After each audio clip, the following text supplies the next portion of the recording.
toutes, bienvenue sur Santé Indigo. Je suis ravie de vous retrouver pour cette nouvelle vidéo. Aujourd'hui, nous allons parler de nos enfants et comment les protéger des virus de cet hiver. Alors, ce qu'il faut comprendre déjà, c'est qu'un enfant est plus facilement sujet aux infections et aux bactéries qu'un adulte.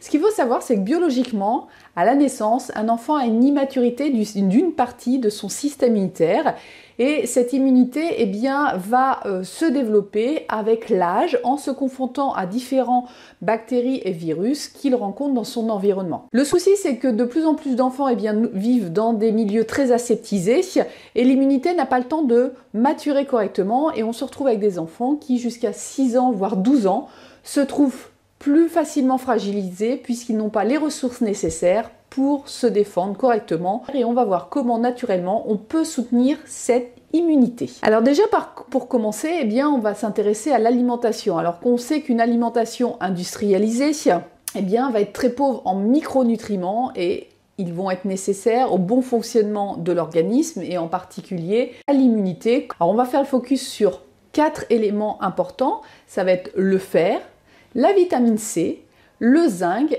et la vitamine D qui, on va dire, sont les 4 micronutriments importants pour que l'enfant puisse avoir un bon système immunitaire.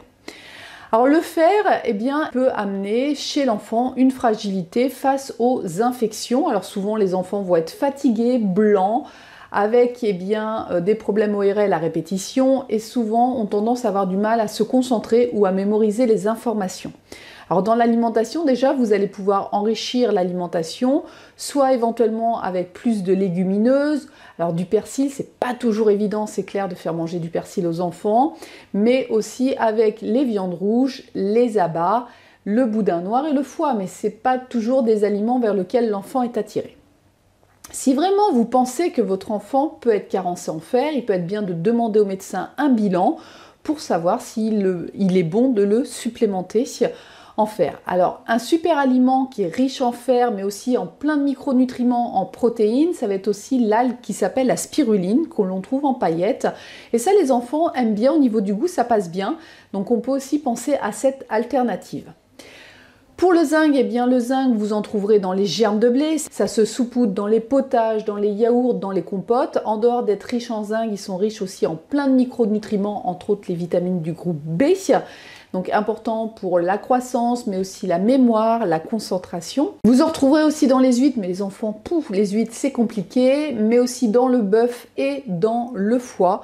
Et un aliment qui va leur faire plaisir et qui est riche en zinc aussi, c'est le chocolat de qualité. La vitamine C, on la trouvera dans tout ce qui est coloré, fruits rouges, cassis sous forme de coulis, de purée de fruits, mais aussi dans la mangue, dans le poivron, dans le citron et dans l'orange, et aussi et surtout dans le kiwi. Donc n'hésitez pas pendant l'hiver à proposer à vos enfants le matin au goûter des fruits riches en vitamine C. Alors vous avez aussi la vitamine D qui est importante. Alors souvent 80% de la vitamine D, elle est synthétisée grâce au soleil. Donc j'espère que vous et vos enfants avez pris un bon bain de soleil cet été. Sinon, on peut conseiller de rajouter dans l'alimentation 2 fois par semaine des poissons gras, type sardines, maquereaux. Si c'est compliqué, on peut essayer de leur proposer sous forme de rillettes. Alors après, vous avez le jaune d'œuf, on retrouve de nouveau les abats. Et puis si c'est plus compliqué, vous trouvez maintenant de la vitamine D en capsule type huile de foie de morue ou en forme liquide naturelle.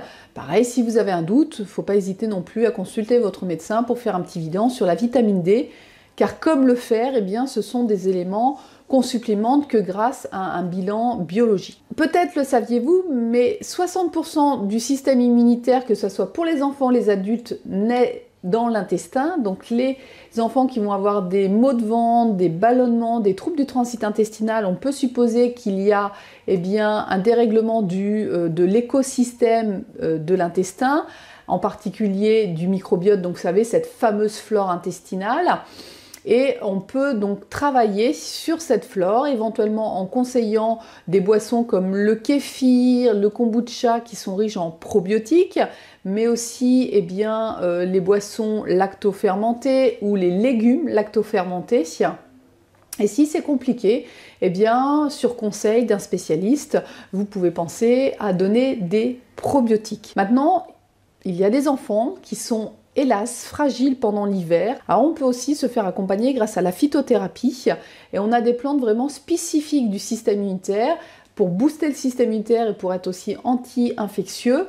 La plante la plus connue chez l'enfant, c'est l'échinacée, qui peut être associée éventuellement au cassis pour l'aspect immunitaire, mais sur la fatigue. Si on souhaite plus une action antivirale, eh bien on pensera au sureau et au cyprès. Donc il est possible de faire réaliser auprès de certains labos ou en pharmacie des mélanges à base de échinacée pour booster le système immunitaire, le cassis sur la fatigue et le sureau ou le cyprès pour l'action antivirale. Alors soit on a une fragilité plutôt moyenne de l'enfant et on donnera ça 3 fois par semaine, soit la fragilité est plus importante et on donnera ça 5 jours par semaine tout au long, eh bien, on va dire de l'hiver. Donc voilà, là je pense que vous avez de quoi faire pour passer un bon hiver avec vos enfants. Si vous avez des questions, n'hésitez pas à les mettre sous la vidéo et si vous pensez que c'est pertinent, n'hésitez pas à partager. Je vous souhaite une belle journée. Bye bye!